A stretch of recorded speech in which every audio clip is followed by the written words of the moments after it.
Welcome to a special episode of the Healthy Bit podcast. Today we're thrilled to have our first ever guest, cricket legend Tim Bresnan. From playing for Yorkshire at 16 and winning 2 Ashes series and England's first T20 World Cup, Tim's career is packed with highlights. 23 test matches, over 7,000 first-class runs and 575 wickets.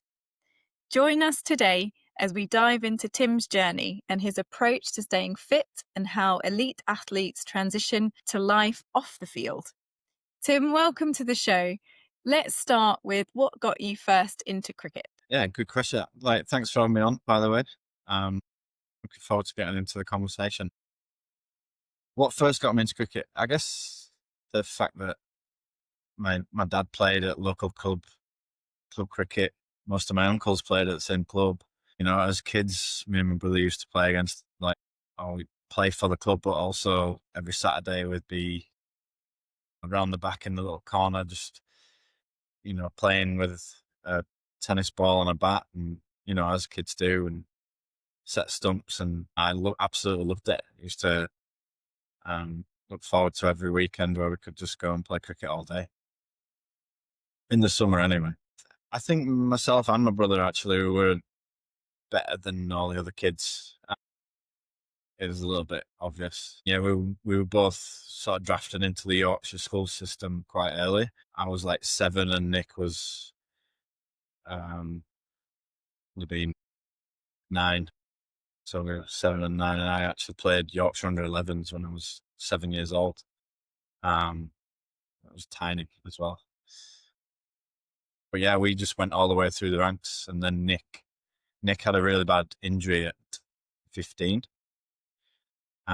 which kind of just halted his career and put a full stop on it, which was really, really sad. I'm sure would have been a bit like the Curran brothers. I was actually quite lucky until the one that got me, until the one that ended really my career, I guess. Obviously you have like little niggles, and as a fast bowler you get the odd broken finger and the odd big bruise, but nothing really serious. I had a couple of stress fractures in my back, but they were just seen as kind of part and parcel, occupational hazards kind of thing. But yeah, I had a really bad elbow injury, which I needed 5 surgeries. Oh wow! So yeah, that's the one. And is that fully recovered now? I don't think it ever will be. I mean, I played for a little bit longer after. So this was maybe 2017, 18. No, 15, 16, something around there. So I dove on a wicket and I smashed a little corner of my. So I had a bone spur on the. If you're physio, you might know this, on the end of that one. Little bone spur on the. Yeah, and the olecranon spur I had. That's exactly it. And I smashed it off, and it was floating around, and they went in to get it. But by the time they did, it was embedded in the tendon. So they had to, well, do you know what? It was a comedy of errors, I think, was the surgery. So the first time the radiographer wanted to put a wire in to follow, so the surgeon could follow the wire down and under ultrasound, the lady thought that it was a calcified tendon, so tried to push the wire through the bone. And we were like, no, trust us, it's bone. Trust us, please, it's bone. She was trying to jab it through this needle, and it slipped off the side and just went straight into my joint capsule, this wire. I was just like, I'm a bit queasy for that. And yeah, that ruined my joint capsule at the same time as around the way. So that had a leak. And then it was like I had loads of bursitis and all that afterwards. It just didn't go very well. And sorry to make you relive it. Yeah, bringing up really bad. This is kind of cathartic. Yeah. Therapy session. So my observation with cricket is, obviously it's a team sport, but you've got different roles within the team. And yeah, having watched a little bit, and I played a very, very minor amount when I was 14, wasn't very good. You've obviously got certain positions that do a lot of physical, whether that's, you think of the fast bowler kind of like running in, over after over, all that kind of pressure onto that front foot and, and through the arm and whatnot. And then maybe the wicketkeeper or, someone who stands at slip that doesn't do a huge amount of exercise. So was there, when you think of like football, like everyone's, or rugby, everyone's kind of got to be physically fit. Whereas with cricket, you could probably get away in certain positions not being so fit. But then as a fast bowler, probably you need to be a bit healthy. Have I got that right? Or is that kind of, Yeah, I think there's certain elements of that. I mean, the difference between sort of rugby is 80 minutes and football is 90 minutes. Whereas, play a test match, it's 5 days. yeah. So it's the marathon. It really is like a marathon, not a sprint. Yeah. So yeah, you kind of need the longevity rather than the off the line speed and pace. Really, as a fast bowler, you just needed to be able to keep going until they were all out, which could sometimes took 2 days. Sometimes it took 2 hours. Would that get easier as the day goes on, or was it kind of like, the first few overs are quite hard and then you kind of warm into it and then you get into your rhythm and then the last, your captain's making you bowl again and again and you got nothing left in the tank, but you just got to keep delivering. Yeah, it's tough after tea time. So Yeah. you've probably already bowled about 15, 20 overs by then. And then you get asked to come back after tea and it's just like, this is when the spinners should be bowling. When you say tea time, I think of it as like, a cup of tea and a few sandwiches and a bit of cake, and probably I'd quite like a nap afterwards. That's tea time, yeah. Yeah. Scones are is. I think nothing wants you to go more for a nap than a, scone, and on a nice hot sunny day, you'd go lie in a hammock afterwards, wouldn't you?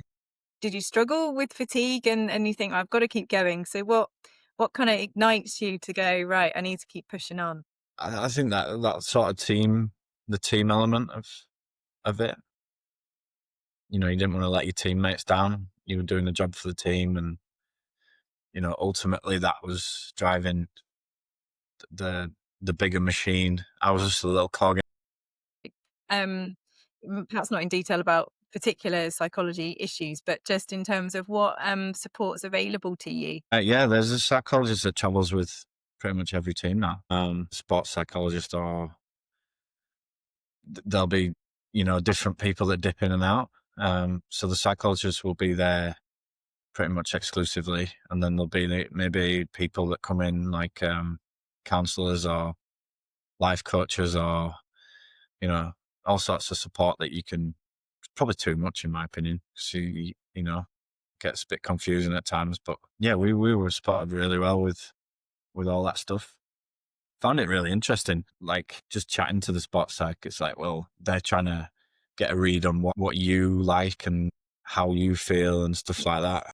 Yeah. Do they kind of down into your kind of goals and kind of bring out something that they know you're passionate about to kind of use that to kind of drive you? Or I think as a team, you certainly do. You go through, like goal setting seminars and all that sort of stuff, and have big, get big butcher's papers out and have a brainstorm. But I just didn't really resonate with me. Yeah, I just think if I do my job to the best of my ability and the next person does their job to the best of their ability, then we'll win. As simple as that. And we actually went through a period where we did that really, really well. Everyone knew their role, everyone performed it to the best of their ability, and we won pretty much everything. And that's it. I think sometimes most games are pretty simple. England setup's a little bit different to the Yorkshire setup, or Warwickshire. When you're sort of in a pre-season with Yorkshire, you're all in together. They like to keep an eye on you and make sure you're doing the right things, and the programs like strength and conditioning is like paramount for between sort of now, end of October and end of March. Basically all we do. Odd person who's trying to make a technical change might, start doing cricket skills before March, but I didn't really see much point in doing anything before Christmas, certainly. Just give your body a complete break. do you like walk into a gym and like what kind of equipment would you head towards, or what would you go, what in your head, what would you kind of go, would you go, I'm going to focus on my elbows today, my shoulders today, or would you be more kind of holistic with how you trained? Yeah, probably.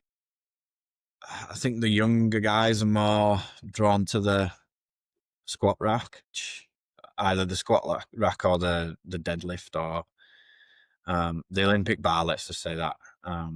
Doing all sorts of different exercises. I mean, there's the strong boys now, like they're powerful, they're hitting it a long way, they're bowling it fast for longer. You know, they've taken it up a notch since I retired even. But then there's all sorts of other stuff, you know, you get your little, your shoulder muscles that are good for throwing that you can only really get to with a elastic band on the wall, and all sorts of little stuff. And was there a lot of tuition, of what exercises you needed to work on, or was it very much like you knew your own body and what you had to No, work I on? mean, as long as like through your, when you're in the gym, you're actually, without realizing it, you're gaining an education. You know, when the physios are coming around and, you know, saying, or writing stuff into your programs that, you know, where you've been weak, or, you know, we'll do a full physio screening. This is where you're strong. This is where you're weak. This is what you need to improve. And then they, you know, write up the program from there. I'm glad you embraced the TheraBands or the resistance bands, because patients will say, you need to work on these stability muscles, rotator cuff muscles, as you described there, Tim.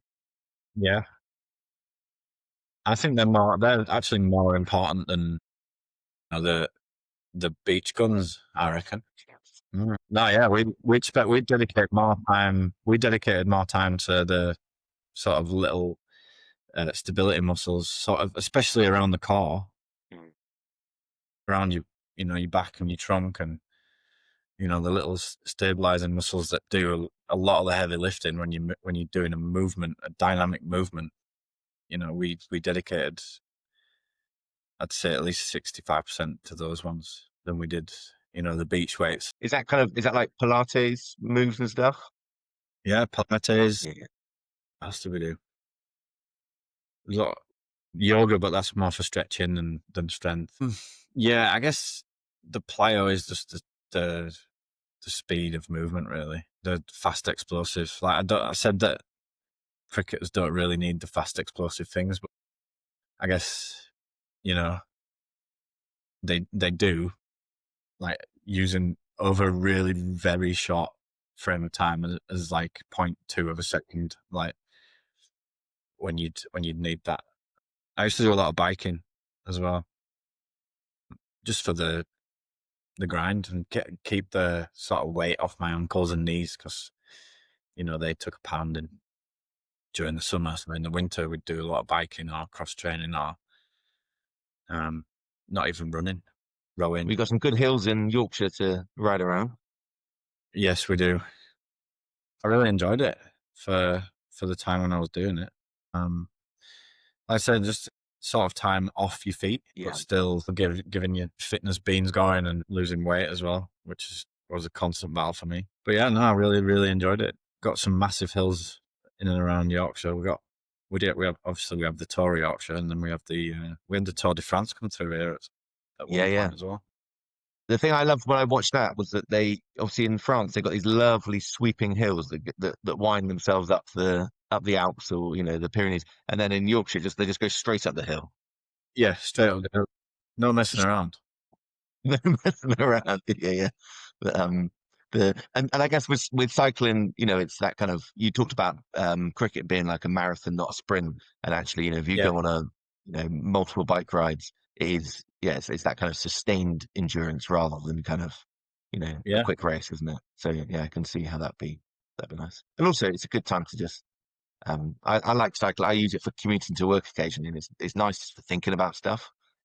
Yeah, all the conversations I wish I'd had 2 weeks later, I can replay them and do a better version in my mind. Yeah, all the things you wish you had said in the heat of the moment. Yeah, totally. And what I'm interested in is obviously from a kind of elite athlete and then now retired. Have you kept lots of those good practices? The whole premise of this show is about how you can kind of like stack good habits to like have a healthier life. And I guess, you know, you possibly had an unfair advantage that you've had access to, you know, great equipment and motivational people and physios and, you know, all the kind of care package. Now you're on the back Yeah. end of it. Have you kind of, you know, are things better or things slipped or, you know, what? When I retired, I did slip simply because I never wanted to see the inside of the gym again. Then I was like, "Ooh, I'm looking a bit big. I need to do something." So I started running. And then obviously the first thing that comes after you start running is a calf tear. Action, you're like, I forgot I wasn't 23. Yeah, run at 21 kilometers per hour on the treadmill, 38 or whatever. So yeah, just that constant battle between like nutrition and exercise. Eat less, move more. But I was forgetting to eat less. I was just eating the same amount and moving a lot less. And so I got quite big actually. But now I'd say through nutrition more than anything, I've actually cut the weight back to probably where I was when I maybe even a little bit lighter than when I retired because I don't have the same muscle mass. So I'm not in the gym lifting weights. So yeah, and I just feel a lot healthier at the minute. Like for the last year and a bit, I've been on the prep, you know, the prep meals since we arrived back in the UK. Been on Like like Hello the Fresh prep, kind of things. not like HelloFresh. It's like there are loads of companies now that just send it in a meal, and you go. I do enjoy cooking, don't get me wrong, but when you've got 3 kids and a full-time job, and you're like, well, I want to eat something healthy that takes me 5 minutes to make, then you just sling it in the oven or microwave, and it's fresh, it's good produce, it's healthy. It'll be specified, probably mine would be low carbs, high protein. And yeah, we got into those for about a year, myself and my wife, and we can really see the benefits. Nice. Yeah, that's great, isn't it? And how about from an exercise point of view then, Tim? Do you what was your current kind of Monday to Friday? My exercise routine at present is I just go for a run. I mean, my ankles and knees are fine. For now, touch wood. And I can just go for you know, 8, 9, 10Ks twice, 3 times a week whenever I really feel like it. It's more for my top 4 inches as well. Like you were saying about the time to think on the bike. That's my time to think. And I mean, I'm getting into the running more, thinking I might do the marathon. See, but yeah, I'm liking the way that it makes me feel, and especially from my body point of view, I can feel the weight as well coming off, which is, you know, healthy for me. But then I know after that I'll have to get in the gym and get the muscle tone back as well. Some more Pilates. It's a rotator cuff. But do you know what? I've got a lot to say about Pilates, yoga. We were made to do it, which was probably not the right way to make me do anything. And I rather found it on my own, or, you know, being explained in a different way. But yeah, as soon as someone makes me do something, I ain't giving it any sort of, I ain't giving it any time whatsoever. Like a lot of lads loved the yoga. They loved the Pilates. It just personally wasn't for me. I would prefer to do the core exercises using, you know, the plank and the Swiss ball rather than some torture bed that's going to throw you up. I just, it was, I was like, what is this? What's going on here? But some lads loved it. It just wasn't for me. But Yeah, I did stuff that other lads went into as well. And I think that's where it all comes down to an individual thing. You know, there's more than one way to skin a cat, and you can get the same results without performing the same tasks. absolutely. Yeah, and I think it's about what you enjoy, isn't it? Because if you enjoy it, you're more likely to do it. And there's so much variety of 100%. exercise out there. It's making sure you pick something that you can really get your teeth into. And there's all kinds of forms of exercises. Some people even like functional type exercise where, like you say, you don't have to always be either running or in doing yoga. You can just choose the thing that works for you. Yeah, exactly. Yeah. Some people like the maximum effort of exercise, like every time, and you're like, you're a psychopath. Why would you want to? Why would you want to like run yourself to vomiting, or roll yourself to vomit, or bike yourself to vomit every single time? It's just like, yeah, I know a few guys like that. You just like you're not wired up right. When you stopped playing, because obviously with cricket, you know, it's a fully involved, but also, you know, girlfriend on tour and, you know, been away from home for long periods of time. I'm assuming that you've, you know, you know, spent a decent amount of time in Australia and South Africa, etc. Did it take a while to get used to like not living that lifestyle, or have you kind of like maintained it by, you know, going traveling with the kids or whatnot? Yeah. Well, we went traveling for 2 years after I retired with the kids. So we took them out of school, went traveling for 2 years. We finished that with 9 months living in Bali, which was like phenomenal, like from a health and well-being point of view.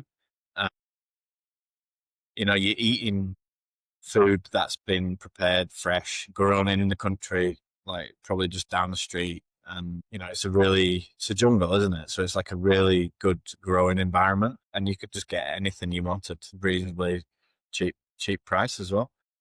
So I just found Bali really good for my health and well-being. And that's kind of where I kickstarted my better go back into the gym phase now. And, you know, I'm really enjoying being healthy and not drinking as much and this and other. So yeah, we just carried it on from there. And we tend to go, I'll try and get away every single school holiday now that we're back in the UK, which has its challenges, but it's still massively exciting at the same time.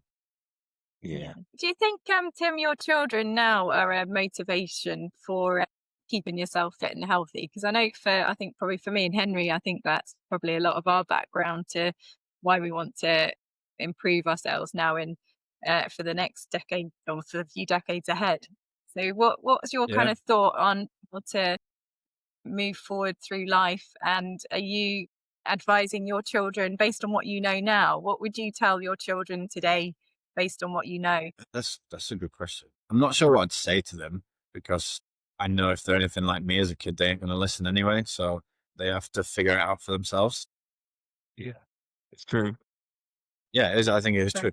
I think you are spot on when you say that it's the longevity of your life, and you want to actually still live your life as you get older. I still want to be able to do the things that I want to do when I'm 65. I enjoy around the golf. Love to be still doing that when I'm 65.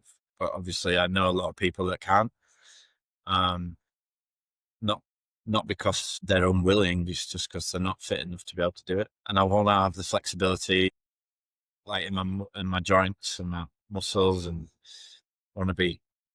Um, it's not like I want to be an Ironman or anything. I just want to be able fit enough to have a round of golf when I'm 65 and still, you know, compete, I guess, or anything. Play football with the kids, or um, you know, go swimming with them, or whatever it is. I want to be able to do that. Yeah. So I Well, I guess think you're right. that's like a totally normal answer. But yeah, there seems to be this kind of like disconnect where that kind of, you know, living in the moment, you know, everything's about kind of like, you know, instant gratification, or whether it's like, you know, what can I have now? And, you know, yeah, whether it's, you know, living your best life kind of thing, but not thinking, you know, actually, well, is there going to be negative things for that? And actually, you know, because, you know, maintaining health and being healthy, whether that's through exercise or, you know, how you sleep in or what food you're eating and stuff, a lot of it means that you have to, um, you either have to put in the hard grind, and whether that's go for a run 3 times a week, or, you know, it's, you know, eating, you know, healthy food, etc. Yeah, I guess it requires a bit of effort, and you have to be intentional of like, actually, I am thinking, you know, not just for tomorrow or next week, I'm thinking kind of 10, 20, 30 years. And I think when you like talk to people like, and say, oh, do you want to be fit and healthy when you're 65 so you can still play golf with your brother or whatever? Most people would say yes. I don't think you meet anyone who'd be like, no, I'd rather be sick and not Yeah. healthy. But then actually meaning that actually I've got to do stuff now, because if I want to get to that point, I can't just arrive there and then Yeah. solve it. Actually, I need to start thinking about these things, you know, while I still, you know, while I've got time on my side. I also think, with social media, there is a lot more access to good, better advice for people, where to the point where I think health and well-being has become a thing, that like the content that you consume, like we're talking about it now on a podcast that you guys have set up. It stands to reason that there are other people offering us similar advice to, even in terms of like supplements and things like that, that I'll take now that I couldn't take while I was playing cricket, like microdosing mushrooms and all that kind of stuff. Yeah, I mean, why not? Why not give it a try? Yeah, totally. Yeah. Would that have been a no-no as an elite athlete? I guess Well, yeah, 'cause I think it's probably banned. yeah. It's illicit and substance. Yeah. Yeah. Help you expand your mind for your bowling technique. Yeah. Well, do you know what? Most of the drugs for cricket don't even work. Like Do they not know? Yeah. no, like why would you need IPO or what was it, EPO or whatever like that? It's not going to not work for needed. cricket. It's like 96% skill based game. Yeah. Is cricket more akin to, say, golf, where it's more about you've got to have the skill and then put the training in, and then of course being fit and healthy means you can be a better Yeah. all-rounder and you can have longevity. Whereas something, I'm not saying football or rugby doesn't have the skill, but like you can learn that stuff and then just be, if you're a big chap and you're physically fit and you can smash through people, then you'd probably be Yeah. quite good at rugby. Yeah. Yeah. I mean, yeah, unless there's a drug out there that could slow down time, then, which I don't believe there is, then there is no advantage to taking any drug performance No. enhancing like advantage, in my opinion. Yeah. Which But was a lot of but would you have still been tested for, all the usual, like, steroids and all the, like the one EPA? yeah. So they fall under the WADA. We got tested for the same things that Olympians got tested for.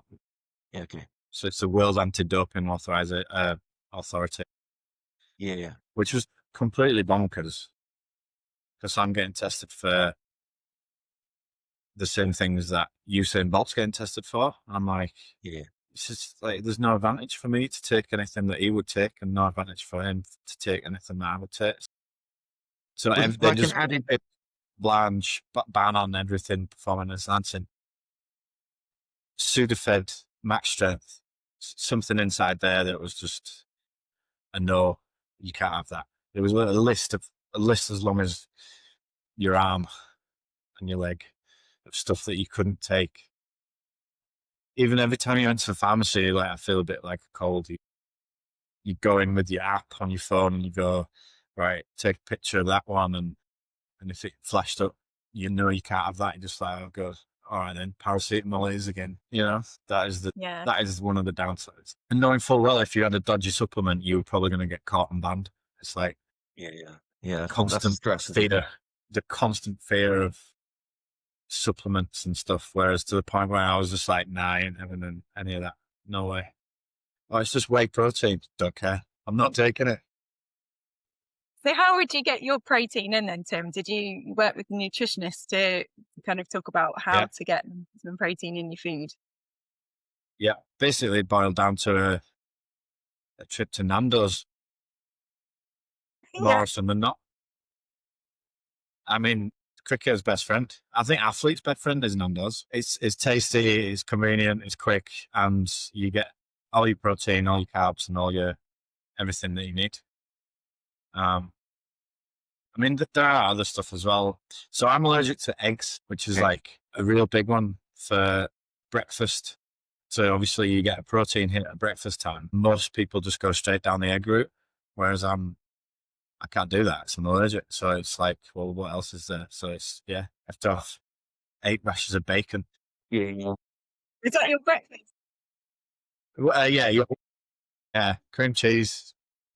Not cream cheese. Cottage cheese. Cottage cheese is high protein, yeah. Beans. And a ribeye. Say again, sorry. And a ribeye. Yeah, well, steak, yeah, for breakfast. I mean, I have done that. But yeah, like something like that to replace the fact that I couldn't have, 3, 4 poached eggs in the morning on some toast to start my day.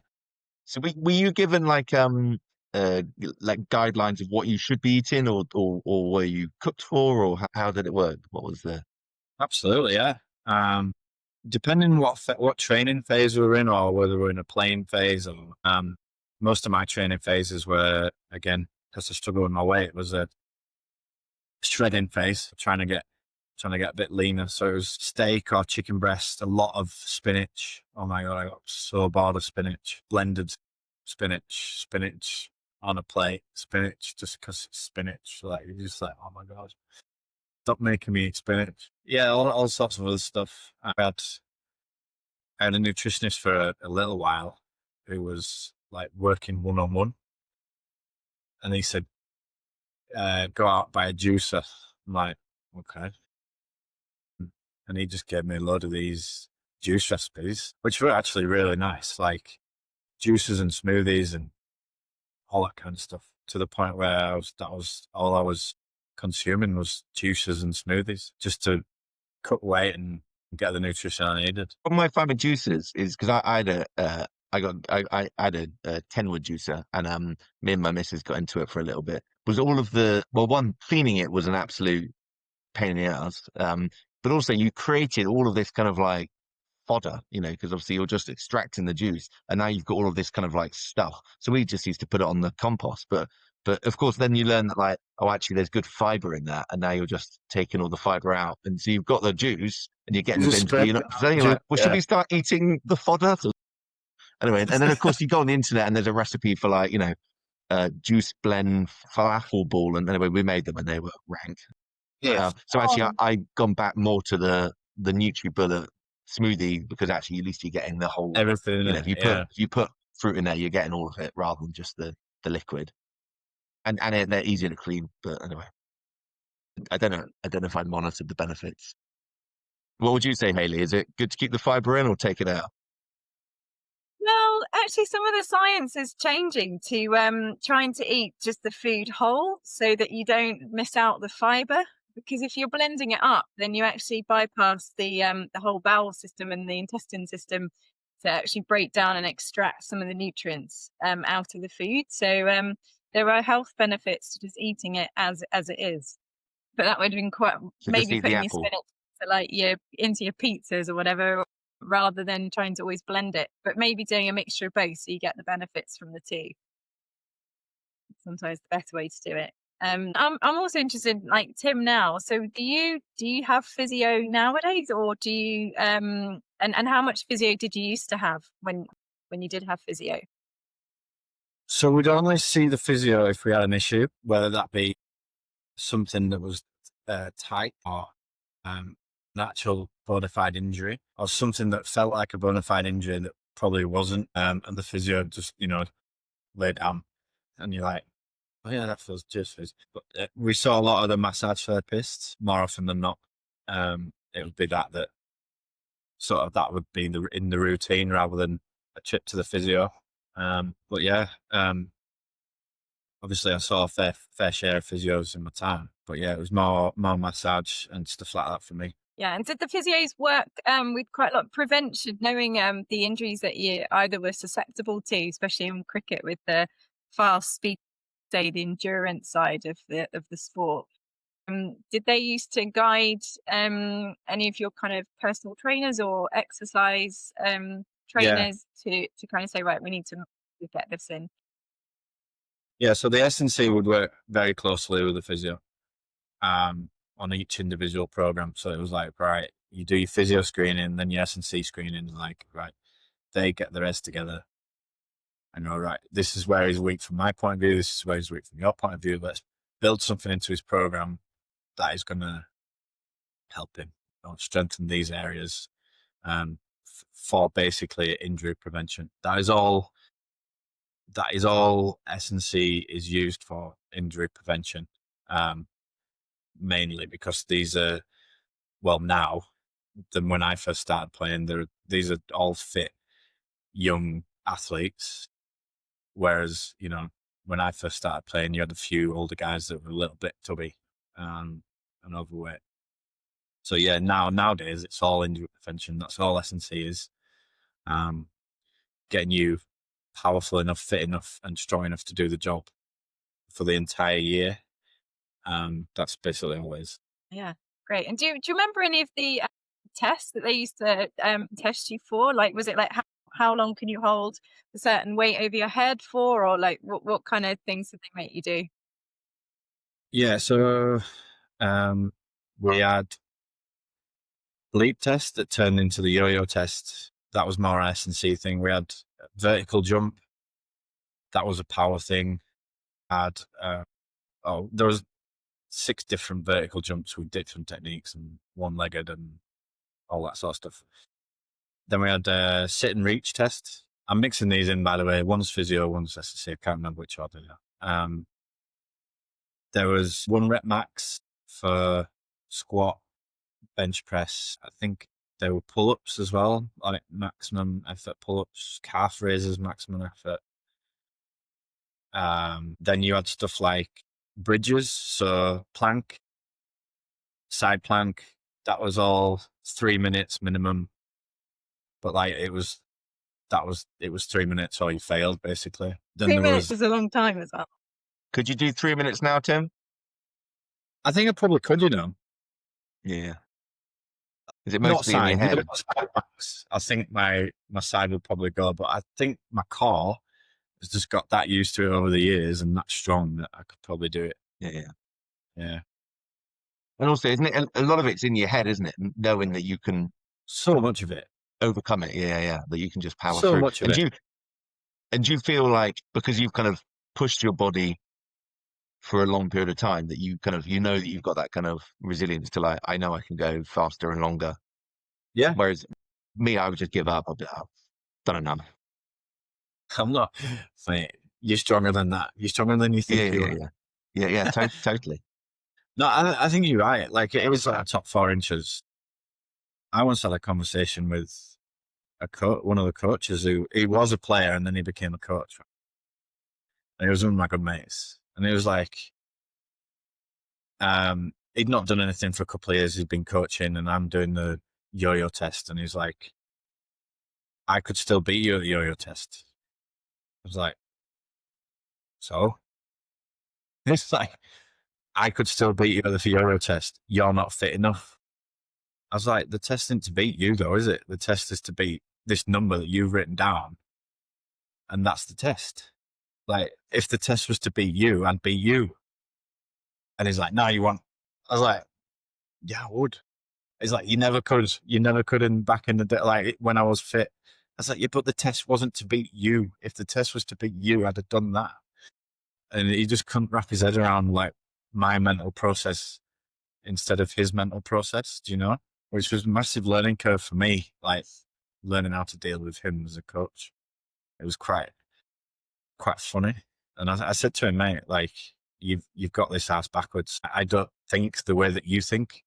Like, that's just not, we're different. We're wired up different. And that, again, everyone's different. It likes different things, different exercises, different foods, different techniques. What kind of, so you had to eat a lot of proteins, a lot of eggs, a lot of spinach, not eggs, chicken and Nando's and whatnot. Do you, have you kind of continued that, or like you still waking up and having 8 rashers of bacon and a Nando's to finish, or is your whole approach to food changed? I'd say it has, yeah. I don't eat word this. Food was fuel. Yeah. Right. That's all it was. Where now I have a better relationship with food. Do you think that was right? Do you think from a kind of sportsman point of view, do you think having that approach that food is just fuel is the right way to go about it? Absolutely not. And would you do things differently if you went back, Tim the cricketer? I'm not sure I'd be able to. I just had one of those figure, like all I had to do was look at a jam donut and I was like, bang, that's two mils on the skinnies straight away. And you're like, yeah. Like I just had one of those body types, you know. Don't come work at my bakery, Tim. Well, I know. I'd love to come pick it out. Oh God, I love it. Nice crusty roll with some extra virgin olive oil and some balsamic vinegar. Oh my God. I'm Is that your getting hungry favourite? now. That hot girl staring at me as well from the corner. My whole approach is I'm not a nutritionist or particularly sciencey. I want to be healthy because I want to, still do stuff when I'm older with the kids and the grandkids if we have them. Um, Yeah. for me, food has always been about like flavor and enjoyment. It's not like that kind of when people say food is just fuel, kind of like a little bit of me dies. It's kind of because no, but like that, my whole life has been built around Yeah. food for enjoyment and like the pleasure Yeah. of the process, like making it and then the enjoyment of people eating it. But I also think that actually for me, if you're cooking good quality ingredients and you're cooking from scratch and you're putting care and attention to it, actually I think it's actually quite healthy, and that it doesn't, okay, if I spent my whole time making homemade jam donuts and eating them, I'd probably put on quite a lot of weight. But Yeah. then, as a rational adult, I know that donuts are nice, but just once in a while, not part of a balanced diet. I think, like, obviously, we're all talking about people being individuals, right? So I viewed fuels like food as fuel because that's the way I had to look at it to achieve the goals that I'd been set. Yeah, Certain other people could just live off cheeseburgers that I knew. I'm only saying cheeseburgers because there's one behind. yeah. They would be absolutely fine and be able to perform, operate, get everything they needed, not put on any weight. But that's their individual thing that they could do. Jimmy Anderson could eat what the hell ever the hell he wanted, when he wanted, and as much of it as he could, and not put on a single ounce of body fat. Whereas all I had to do was, like I said, look at a bag of fish and chips and bang, that's another 2 hours on the rowing machine for me. Yeah. It's just that some things just weren't fair. Life isn't fair, is it? And that's the individualistic way of it. The interesting thing with that, though, Tim, is that everyone, like you say, people store their fat differently. So it's not to say that that's not actually going around like as visceral fat around people's organs, even though they don't show it as physical body fat. Yeah. Yeah. Like you say, it was probably a healthier option for you to kind of see it because then you act on it. Whereas if people can't see it and they're kind of slender or slim, they might not have that same urgency to think, okay, actually, I need to really think about what I'm doing here because, as Henry says, food isn't just fuel. You should enjoy it, but then the type of food you're putting in, it's a bit like a car, isn't it? Putting your petrol in the car. You want to put the best petrol in. You're not going to switch between diesel and unleaded. You need to always Correct. put the right petrol in. I think I was just unlucky enough that I stored all my fat exactly where they pinched you for it to get the Those squeezy testing. Oh yeah, that test. yeah. So they get the little calipers out, stick them on your bicep, your tricep. Like there's 3 across there, which was like just oh my God, I struggle there so much. Your calf, your thigh, underneath and on top, 8 sites, and you had to be under 80 millimeters of skin fold. The reading had to be under 80 millimeters from 8 sites. Yeah. So when you did my belly button, and it's like at 27, and you're like, got nothing to play with here from anywhere else, When would they check this? And then what would be the consequence if you failed that test? A fat club. Okay. Yeah. So more spinach. More spinach. I actually got told one time that if I came back over 80, that I'd lose my central contract with England. So consequences for it. That is a massive consequence. Yeah, huge. But So how did you is deal with the pressure? What kind of strategies did you take to kind of deal with all the pressures that you faced? Oh, I just want to eat, which is like not the healthy way, is it? Like, but that's what someone's telling me to do. Obviously, the S&Cs are saying, no, you can't say that. or the nutritionist is going, no, you can't like hold this lad to this amount of skin folds. Is clearly an unbelievable like specimen. Like I was so fit, like I've never been looked fitter. So you look in the mirror, you go, Jesus, I look like Zac Efron or whatever. And then as soon as you get the calipers out, I was, 101 or 103 or something like that. Knowing that to get down to 80, and you're just like, it looks and seems impossible. And But did they do that as a blanket? They were the markers, or would they work it out based on people's body forms or ages, or no? no, it was the calipers and it wasn't a percentage of your body fat, which would have been so much better for me because they had the technology to measure it. They had the technology to measure like the bod pod and all that sort of stuff, which measured everything, bone density, body fat, the water in your system, and all that sort of stuff. They had the technology just across the road, but they preferred to use the Stone Age calipers, which I never got it. And obviously it used to affect me quite a lot from a nutrition and fitness point of view. Yeah. Your bone density, Tim, now must be superb with all the exercise you've done and all that high impact. Yeah, I reckon. I think it was to start. I drank a lot of milk as a kid, and apparently that's good for your bones, isn't it? Yes, yeah. Yeah. I actually only broke. So a lot of cricketers will break stuff all the time. Like there's cricketers out there that just every time they've got like macaroni fingers or whatever, and they'll get hit on the gloves and it'll be like, oh dear, like that's another broken finger. Like that never really seemed to happen to me. No. I only had the elbow and a couple of stress fractures in my back, and that was it. So yeah, I think bone density is one of those things that's another individual thing, isn't it? Yeah. Yeah, definitely. And how's the back now, Tim? Do you suffer with it now, or is everything kind of healed and not too bad, or do you get aches and pains? Yeah, I had the first couple of times I had stress reactions, and then I had a proper full fracture.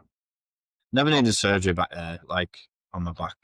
A lot of bowlers did need surgery, so I got away quite lucky. Just an extended sort of break, maybe 8-9 weeks before you do anything, and then build it up really slowly.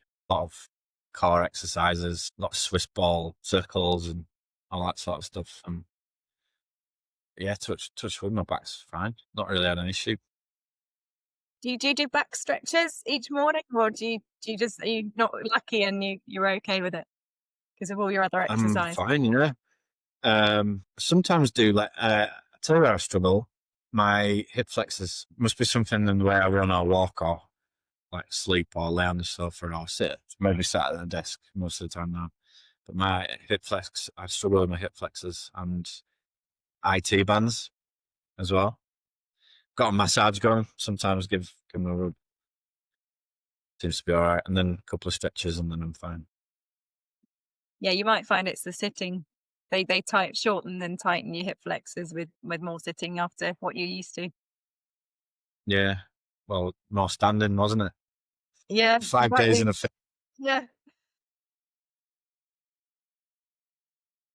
What is there any kind of do you have any kind of like parting advice or like what would be a good healthy habit that you would recommend for either yourself or for people listening that you would say would be valuable for them? I'd say cut down your alcohol consumption. Yeah, that's a tricky one there. I think it's worse than anything. Like looking back, I used to drink way too much, but it was more social. Yeah. Like as in and celebrating as a team. But after I finished, we'd still drink the same amount, And like as soon as I stopped, you feel better in the morning. You're able to sleep better, regulate yourself better. And as I get older, the hangovers were just getting worse. Like when you look forward and you go, oh yeah, I fancy 2 beers tonight, but I'm not going to enjoy it tomorrow. Do you know what I mean? It's like, yeah. Have you tried any of the low alcohol beers? Yeah.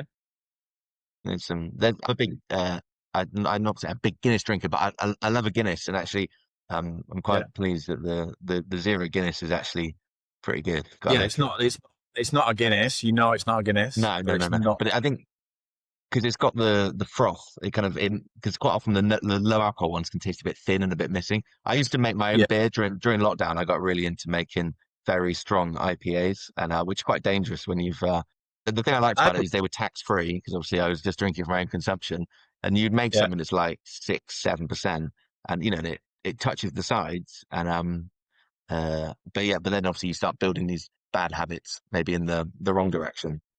So do you know my favorite beer? Yeah. So my favorite beer at the minute is the 2% Amstel Radler. Okay. It is beautiful. It's like so nice. Like the lemon just comes through and cuts it like it's 2%. You know, you're not gonna, but you're still enjoying a nice beer, and it just beautiful.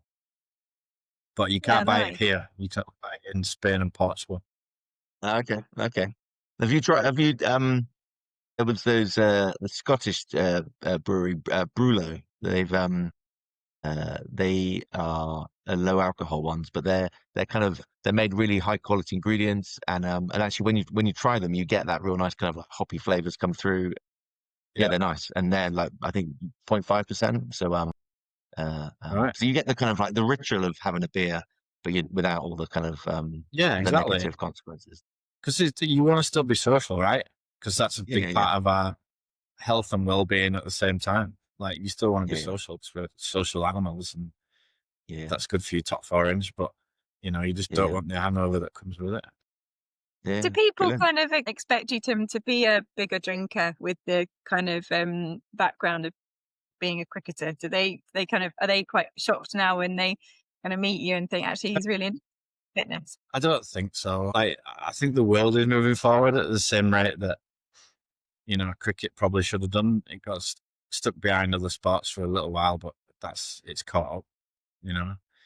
Whereas most the education around alcohol and all that comes with it is a lot better, I think. And they still celebrate their wins. They just do it a little bit differently. Yeah. Okay. They will chuck a couple of bottles of really nice white wine in the fridge rather than having 16 beers. So it's like, do you know what? We're celebrating and we're going to really enjoy it and drink something nice rather than a lot of something that's going to make you feel terrible. And I guess if you're you're having your champagne moment and actually it's a bottle of Schlur, it's not quite got the same. You got it. Yeah. But most of it gets sprayed out anyway. Some of it does.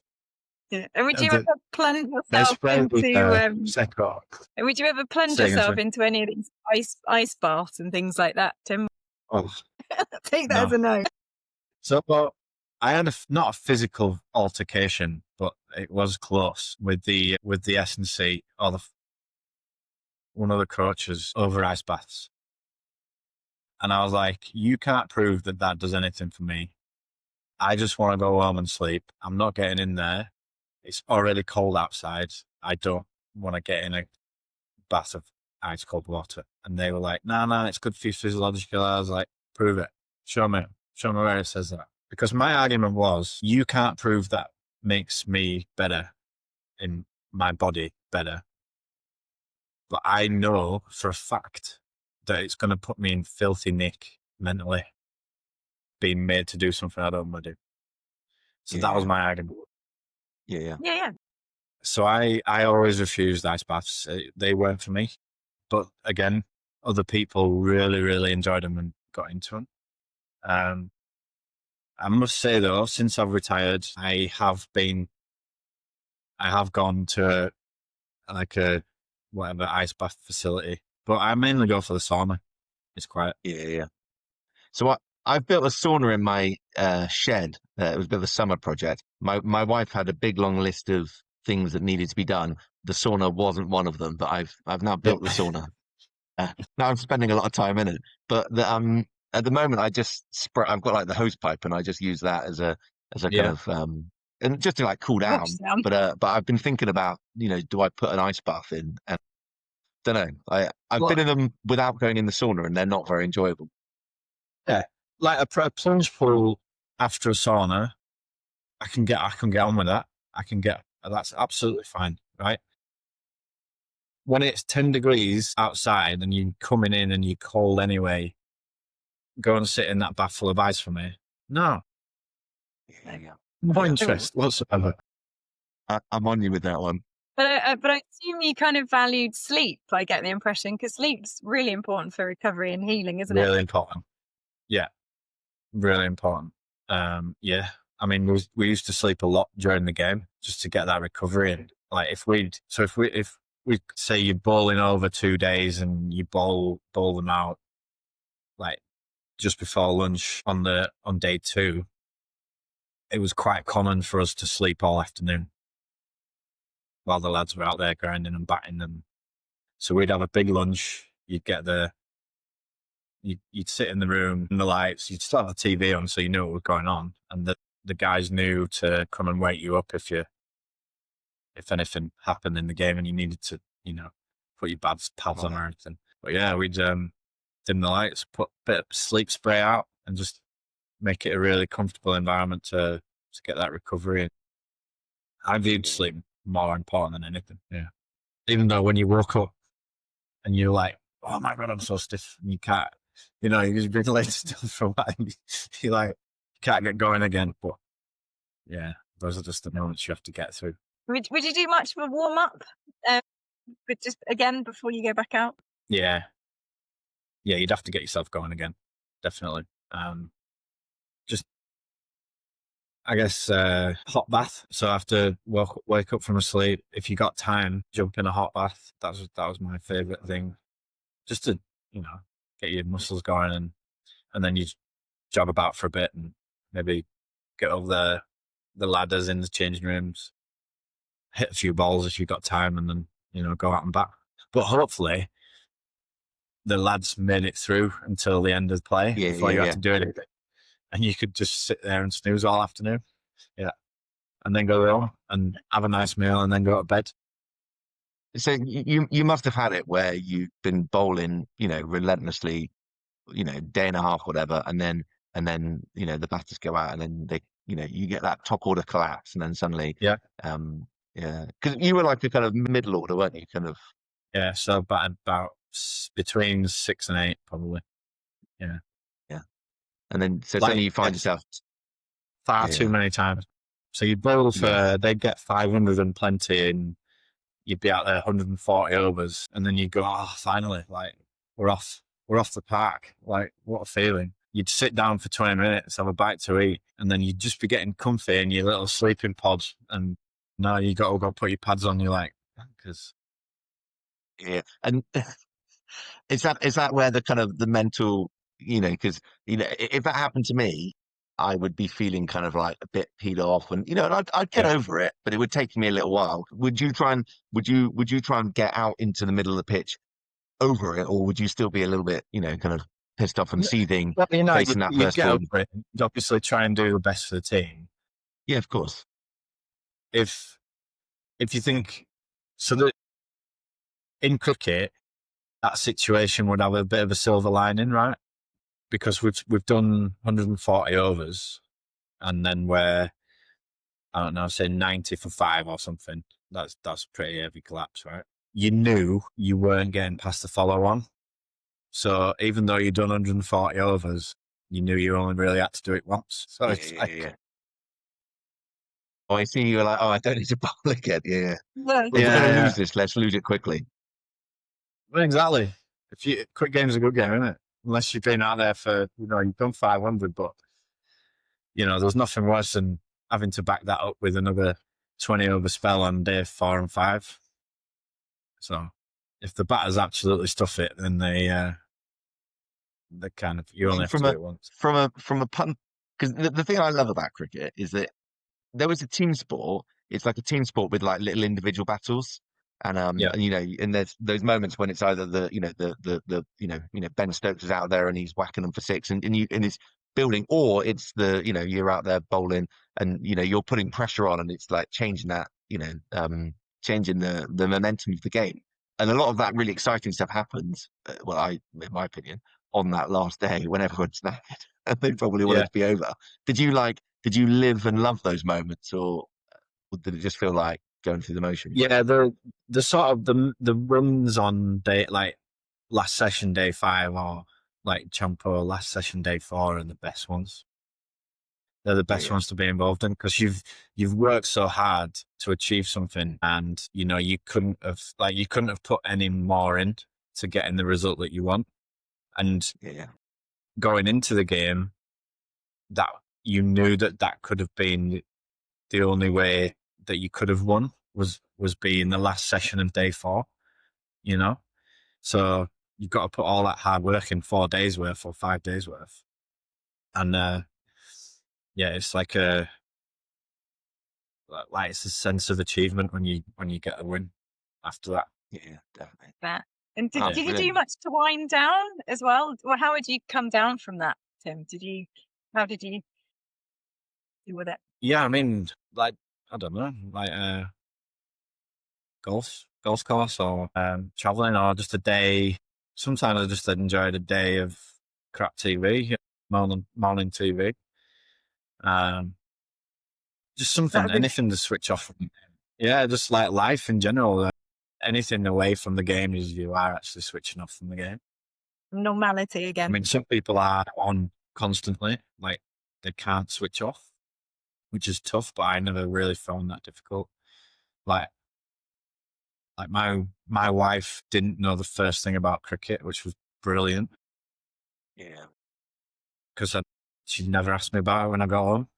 She's like, how'd you get on? Yeah, good. All right, yeah, nice. No photo, else she wouldn't care either way, But But that was perfect for me. Yeah.